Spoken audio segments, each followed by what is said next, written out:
You're listening to Stories of the Master. The stories of Jesus have reached into the hearts of millions. They have changed people, families, and nations. Not all have loved the stories Jesus told. Not all have honored the life he lived. Some were angry with him, the things he did and the things he said. Others were deeply moved and found hope. What will your response be? Today on Stories of the Master, The Thirsty Woman, Part 1. And it is taken from the Gospel of John, chapter 4, verses 7 through 25. Today's story is the first of two stories on this famous and important episode in the life of Jesus, and I hope you will follow along in your own Bible. My name is Jonathan, and I will be your storyteller and teacher. I'm so glad you're here. Gather your friends, come close and listen. It's time for the world to hear again the stories of the Master. And now, The Thirsty Woman, Part 1. A man lifted a ladle from a pitcher to pour himself a drink, but the ladle scraped the bottom of the jar and came up empty. "No water?" he said to the woman in the house. "Where is our water?" "You used all of it last night to wash yourself." "Well, why haven't you gotten more? You know that is your responsibility. Am I to die of thirst because you won't do what you are supposed to do?" "You know I never go to the well in the morning.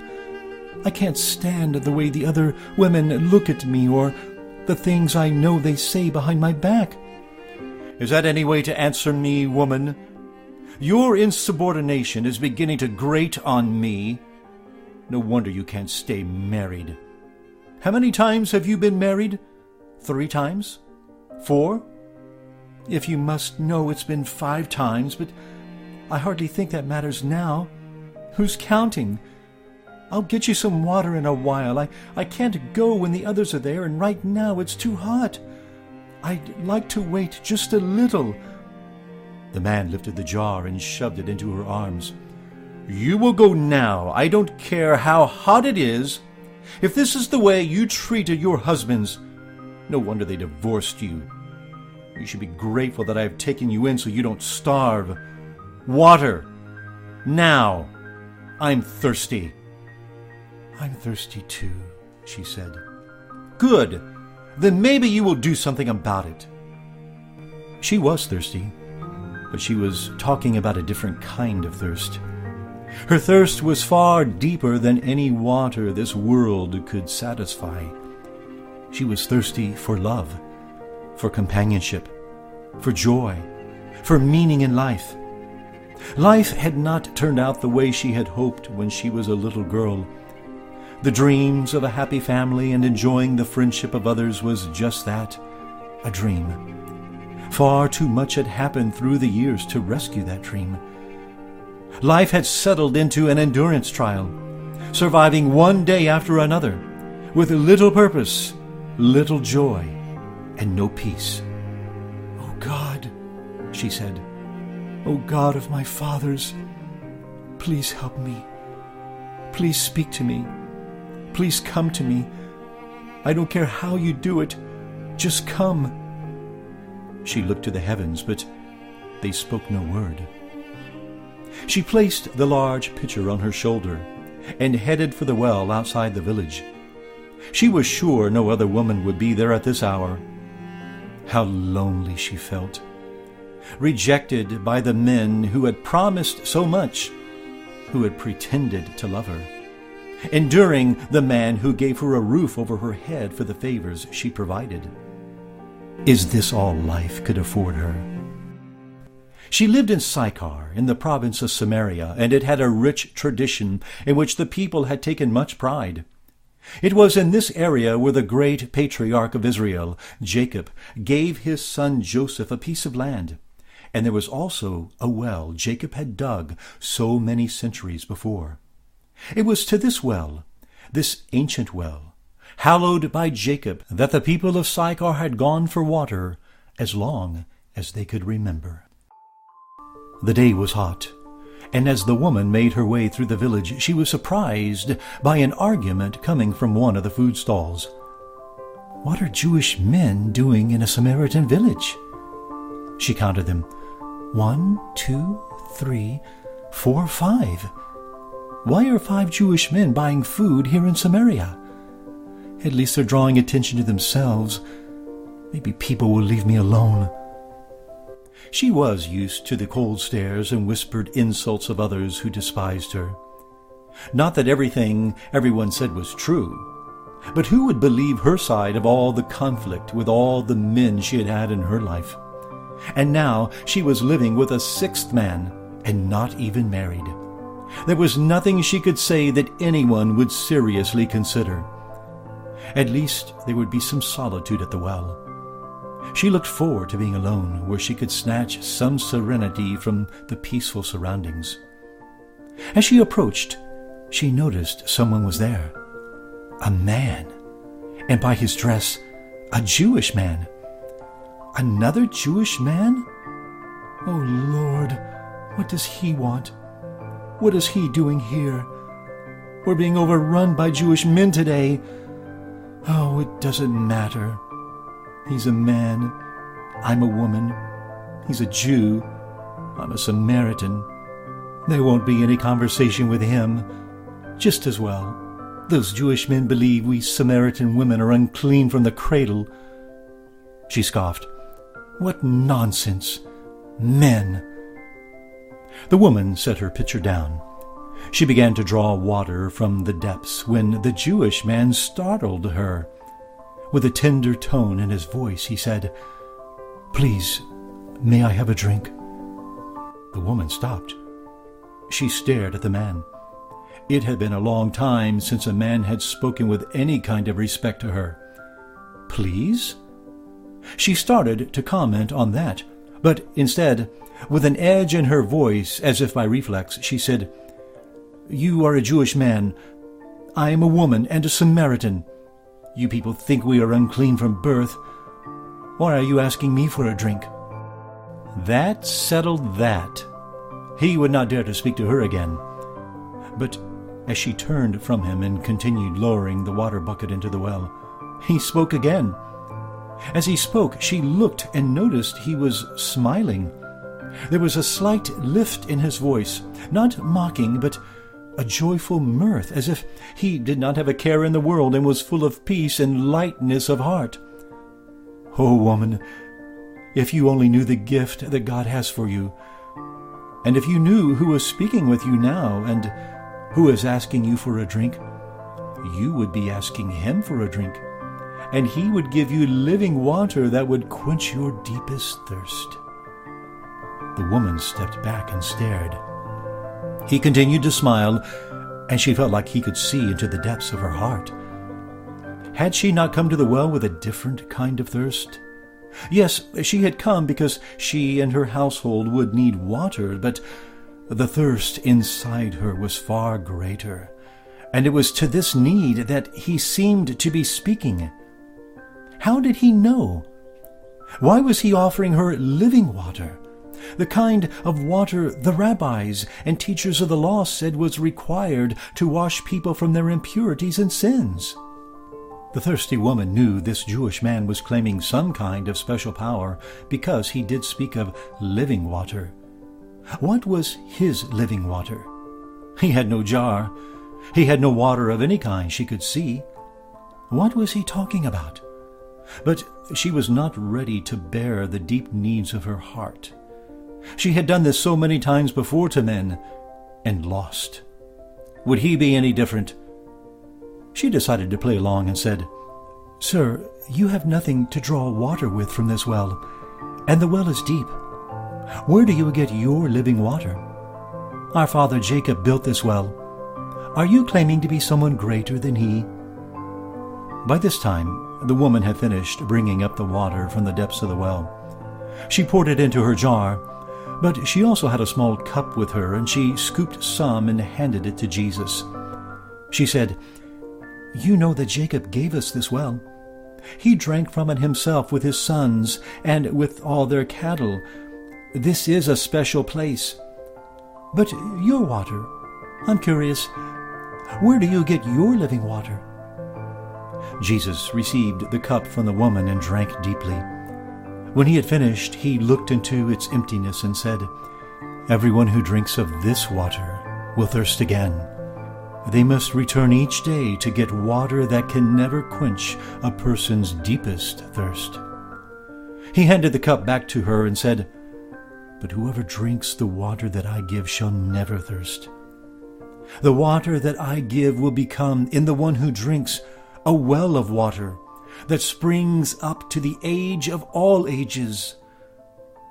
A well of water, you say? You don't just give water, but a well of water? The woman knew Jesus was not talking about physical water, but she could not help herself. Rather than think on her deepest needs, her mind turned to her miserable living conditions and all the shame she had endured. How often had she trudged this path and endured the disgrace that others threw upon her? How nice it would be to find another source of water that freed her from dealing with these mean-spirited people. And so she said, "Well, then, sir, give me this water. I will then have my own well and never thirst again, and never have to come all the way here to get water for my family." What a shrewd person this woman had become. She had to be this way because of all she had endured. But now it threatened to rob her of what she needed most, living water to quench her deepest thirst. She had assumed that this man would not speak to her at all, but he surprised her and spoke. When she brushed him off with a rude comment, he was not offended and did not reply in kind, but continued to speak with tenderness about a gift from God. Had she not just prayed for God to speak to her? He was talking about the very thing that she had prayed about. But did she dare reveal her secrets to this mysterious man? And when she did pry just a bit into who this man was, by comparing him to Jacob, his reply had stunned her. He talked about living spiritual water from God that could quench the deepest cravings of her soul. Why was she so hard? Why was she being so coy with this man who was so different from all others? Why did she not just admit her deepest need and ask him for help? Instead, she asked for a private well for her family. But Jesus was not put off by her rudeness, her sarcasm, her evasions. He looked upon the woman and peered deeply into her heart again. He saw her struggle. It was time to open the wound. Hello everyone, this is Jonathan Williams, the creator of and storyteller for Stories of the Master. We'll get back to today's story in just a moment.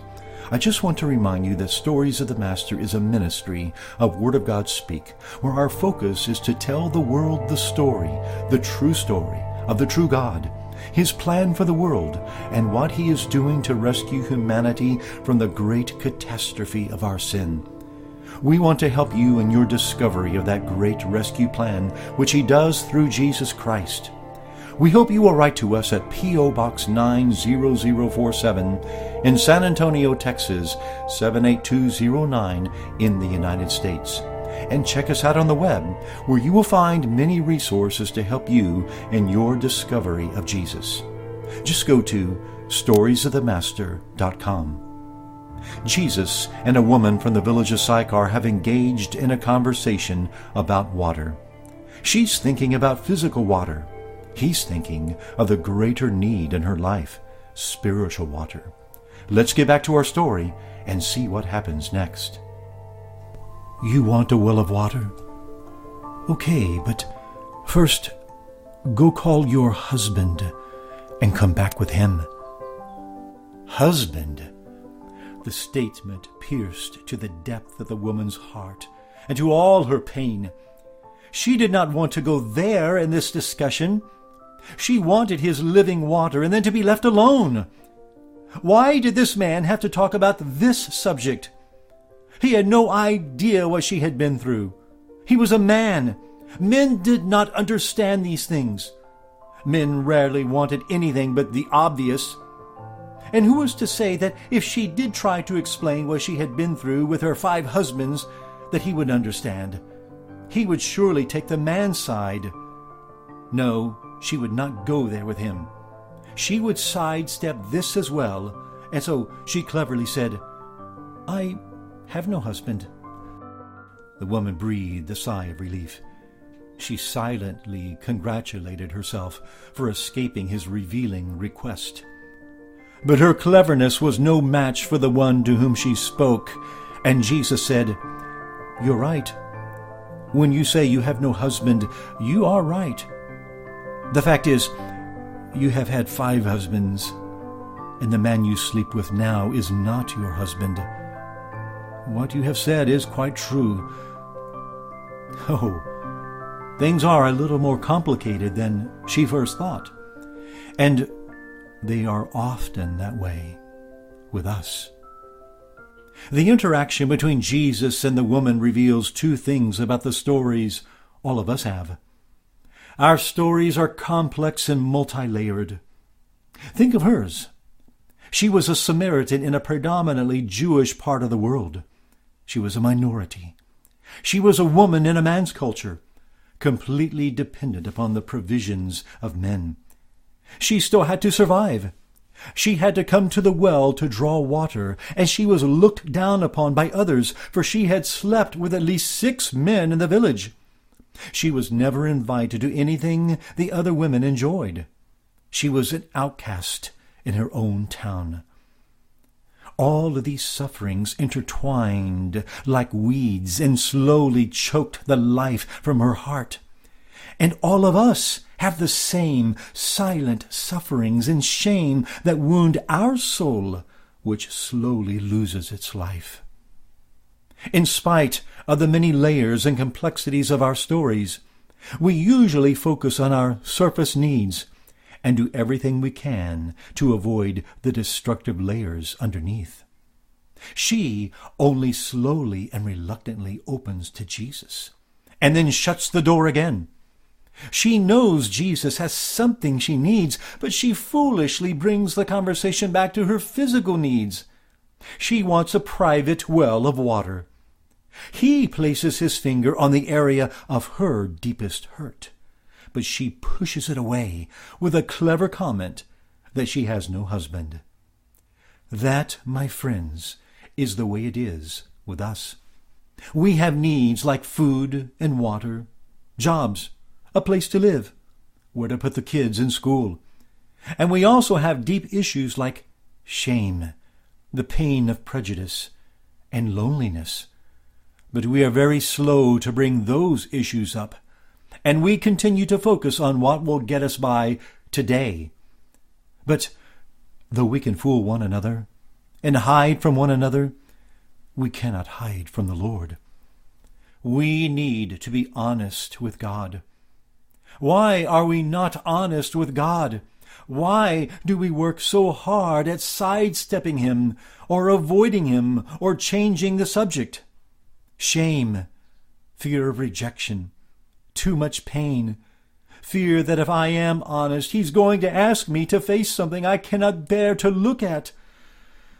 But my friends, until we are honest with God, we are not going to identify our greatest needs, and we're going to continue to focus on getting water while our greatest needs go unmet. What were her greatest needs? How about the need to be cherished? She had married and divorced 5 times. She had been used and discarded, used and discarded, used and discarded, used and discarded, used and discarded. How does that make one feel? Like a piece of trash? Like a plaything for a man's pleasure, rather than a whole person who has much to offer and one who longs for a relationship? What does that do to a person over time when they are treated this way? Now, in spite of the way she has been treated, she's with another man, and this time does not even bother with a ceremony. They're just living together. Apparently, she had lost hope of ever having any kind of happiness. The fountainhead of her life, those deepest areas that were made for joy, were blocked by the pain of her life experiences. And Jesus wanted to flood his water of life at the place in her thirsty soul to unblock the dam that was depriving her of life and slowly killing her. One would think at this point the woman would have fallen on her face, weeping, and say, "You're right, you are right. I have so many problems and disappointments, and I am a sinner too. Please have mercy upon me and help me." And while that happens with some, it does not happen with others, because some people are just hard cases. People's stories and their pain is complex and multi-layered. This woman was one of these hard cases, and she said, "Sir, I see that you are a prophet. Our fathers worshipped on this mountain, Mount Gerizim. But do you Jews claim that the place where we must worship is in Jerusalem?" Can you believe it? The woman has just had her heart exposed, the deepest needs of her life revealed, and she tries to sidestep them with a theological issue. The Samaritans believed the place to worship was Mount Gerizim. They believed in the 5 books of the law of Moses, and in those books there is a statement that God's people were to build an altar to the Lord on Mount Gerizim near the city of Shechem in the area that became known as Samaria. The exact origin of the Samaritans is not conclusively known, but what we know today is that they most likely were a remnant of Jews from the northern kingdom of Israel who had survived the Assyrian conquest in 722 BC.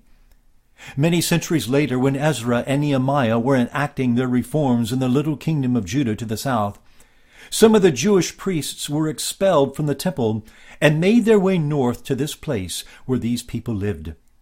They eventually built a rival temple to the one in Jerusalem, and through the centuries developed the conviction that the temple in Jerusalem was led by a group of wicked priests, and that their practices at their temple on Mount Gerizim were pure before God. Hatred intensified between the Jews and the Samaritans. In 128 BC, a group of Jewish warriors attacked the Samaritans and destroyed the temple on Mount Gerizim. In the year AD 6 or 7, a group of Samaritan men dressed up like Jewish priests, hid bones of dead people in their garments, went into the Jewish temple in Jerusalem, and scattered them about the temple grounds to defile the temple. One wonders if they laughed at this prank all the way back to Samaria. But it was much more than a prank. To a Jew, no greater insult could be leveled than to desecrate the holy temple of God. Back and forth it went between Jews and Samaritans. Who was right? How could one follow God with certainty? How could she follow God with certainty? How could she make her life right, even if she wanted, when there were so many different ideas about how to approach God? And so she asked, "Sir, I see that you are a prophet. Please tell me who is right. Is it our Samaritan fathers who have sought to hold fast to the law of Moses and say that we must worship on Mount Gerizim? Or is it you Jews who say that we must worship in Jerusalem?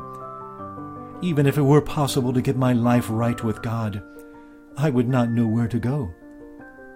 And when Jesus replies to her, he gives an answer that would set her free and set all others free who face such dilemmas. And he said, "Believe me, woman, a time is coming, and has even now started, when you will worship the Father neither on this mountain in Samaria nor in Jerusalem." I must set the record straight. You Samaritans do not worship properly. The true temple was not to be on Mount Gerizim. Salvation does come from Israel. Yet all that is now in the past. The time has now come when true worshipers will worship the Father in spirit and truth. These are the kind of worshipers God seeks. God is spirit, and his worshipers must worship in spirit and in truth. The words were an earthquake for the woman's heart, and they are an earthquake for the world today. Let's break down what Jesus said. At one point in history, Jerusalem was the place to worship God, not Mount Gerizim. God had designated one city where his worship and where sacrifice would be offered, Jerusalem. Salvation came from Israel, not Samaria. And while the goal was to make worship worldwide for all people still needed to know that there were right and wrong ways to approach God. The Samaritans had it wrong and needed to change some things. But did you notice that Jesus did not dwell on this? He quickly focused on the goal of getting to the woman's heart, and he announced to her the joyous news that the time had now been inaugurated when it no longer mattered what city one worships in. This is our second point. True worship of the true God can happen anytime, anywhere. Third, Jesus explained what true worship is about. It consists of two things, truth and spirit. And people needed to embrace both. The Jews did have the truth. The Samaritans did not. But the Jews did not have the right spirit. They did not need to destroy the temple in Samaria. They did not need to hate them. God was looking for people who had both truth and spirit. God was looking for people who were committed to the truth of his word, but who also worshiped with the right heart, the right spirit. Fourth, it teaches us what God really wants. He wants our heart and our worship. Jesus said, "Such people the Father seeks to be his worshipers." The world was full of lies and hatred, animosity between groups such as the Samaritans and Jews, and false ideas like the ones the Samaritans had. But the time had now come to correct all errors of the mind with the truth, and to heal the hatred of the heart with the forgiveness and the love of God. And such is the desire of God today, as he seeks for people who will worship him in spirit and in truth. The conversation between Jesus and the woman of Sychar had plunged into deep waters. He has put his finger upon her deepest need, and he has solved a perplexing religious question of her day. What would she say to him now? And what would she do? But for this, we have to wait for the next episode of Stories of the Master, as we continue our story of the thirsty woman. I hate to end today's story here, but I must. But I do have a question for you. Are you thirsty? Why not drink from the water that Jesus offers? Why not enter into a conversation with him? Tell him all your problems, and let him bring healing, forgiveness, and life to your deepest needs. If you do this, write to us and tell us what he has done for you.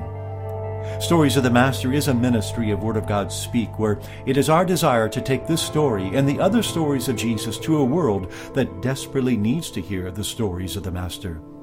We hope you will write to us at P.O. Box 90047 in San Antonio, Texas 78209, and check us out on the web at storiesofthemaster.com. My name is Jonathan Williams, and it has been my joy to tell you this story. I hope you'll join us for another. Until then, may the Master himself richly bless you.